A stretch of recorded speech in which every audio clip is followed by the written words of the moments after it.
नमस्कार, प्रणाम, सलाम। मैं हूं डॉक्टर दुर्वेश मेहता और आप लोग देख करके सुन रहे हैं चैनल किसान की बात। सबसे पहले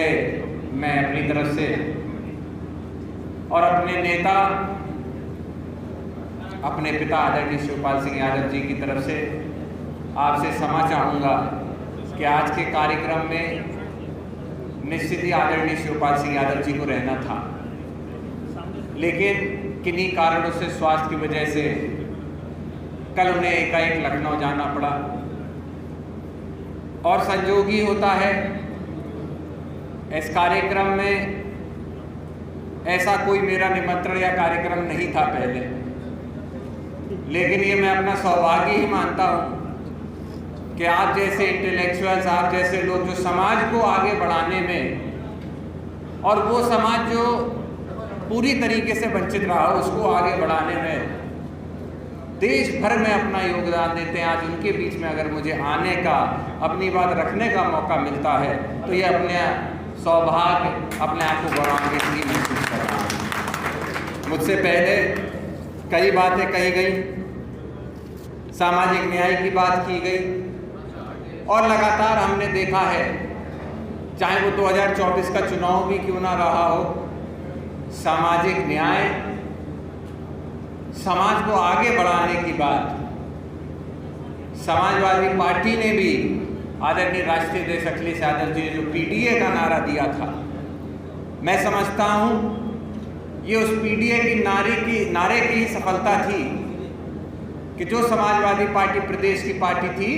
वो आज अगर देश में तीसरे नंबर की सबसे बड़ी पार्टी है तो उस पीडीए का, उस बच्चे उस पिछड़े समाज का योगदान था जो एकजुट होकर आया और एक आवाज के रूप में हम लोगों को मौका दिया है। ये हम भी जानते हैं कि आज मंचों से खड़े होकर हम वंचित लोगों की, पिछड़े लोगों की, कई लोगों की बातें कर सकते हैं, लेकिन सही मायने में उनको उनका हक हम सब तब दे पाएंगे जब विधानसभा, लोकसभा और मंडल जैसी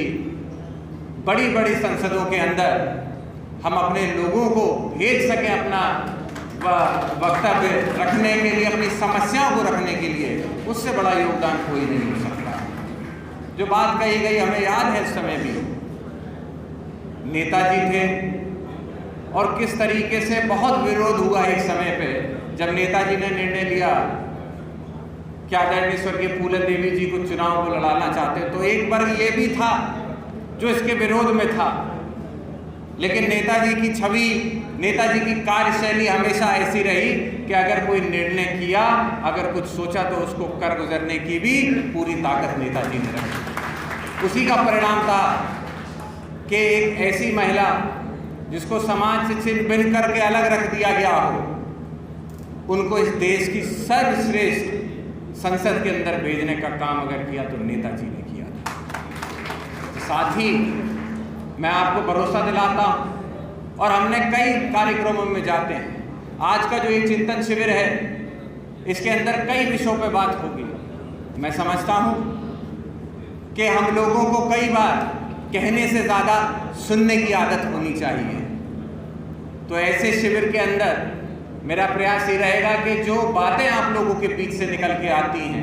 जो इस सेवा समिति की समस्याएं जो लोगों के बीच की निकल के आती हैं, वो अगर मुझे आप किसी तरीके से देंगे तो मैं भरोसा दिलाता हूं कि आपके द्वारा भेजी गई संसद के अंदर भी उन मुद्दों को उठाने का मैं आज आपसे वादा करने का चाहता हूं। साथ ही एक मेरा सुझाव होगा छोटा सा, अगर गलत होगा तो माफ़ करिएगा, आपका अपना छोटा अपना अनुरोध समझ के हमें माफ़ करिएगा, लेकिन हम सब आप यहाँ बैठे हैं, कोई सरकारी तो किसी प्राइवेट संस्थाओं में सब लोग एक अपने पद पे हैं, लेकिन हम सबको यहाँ तक पहुँचाने में एक बहुत बड़ा योगदान जो हम अपने घर पे अपने परिवारजनों को छोड़ के आते हैं उनका भी होता है। और अपने जीवन काल में कई ऐसी घटना होती हैं जिसमें हम अपने दोस्तों को, अपने नज़दीकियों को किन्हीं घटनाओं में खो देते हैं। ऐसे समय पे आपकी समिति अगर अपने उस खोए हुए साथी के पीछे छूटे हुए परिवार की किसी तरीके से मदद, उनका सहयोग कर पाती है तो मैं समझता हूँ समिति का और बड़ा नाम होता है। इसीलिए इसका दायरा बढ़ाते हुए अगर आप लोग कर सकते हैं तो आपके सदस्यों के साथ साथ उनके परिवार जो जन हैं, अगर मान लीजिए किसी वजह से हम अपने साथियों को खोते हैं उन परिवारों की भी आप सब अपनी अपनी जेब से कुछ कुछ मदद अगर करेंगे तो एक बड़े व्यापक रूप में वो बड़ी मदद उन सदस्यों की, उन परिवारों के लिए होगी। साथ ही मैं पूरी समिति का तहे दिल से धन्यवाद देता हूँ और आप सब जो दूसरे प्रदेशों से, प्रांतों से आए हैं, जो कि जसवंत नगर में कार्यक्रम है, ये मेरे घर की तरह है और आप उस हिसाब से अगर देखा जाए तो हमारे अतिथि हुए, तो मैं आप सभी हमारे अतिथियों का तहे दिल से धन्यवाद देता हूँ कि इस शिविर को जो आपने खास करके जसवंत नगर के अंदर किया, उसके लिए भी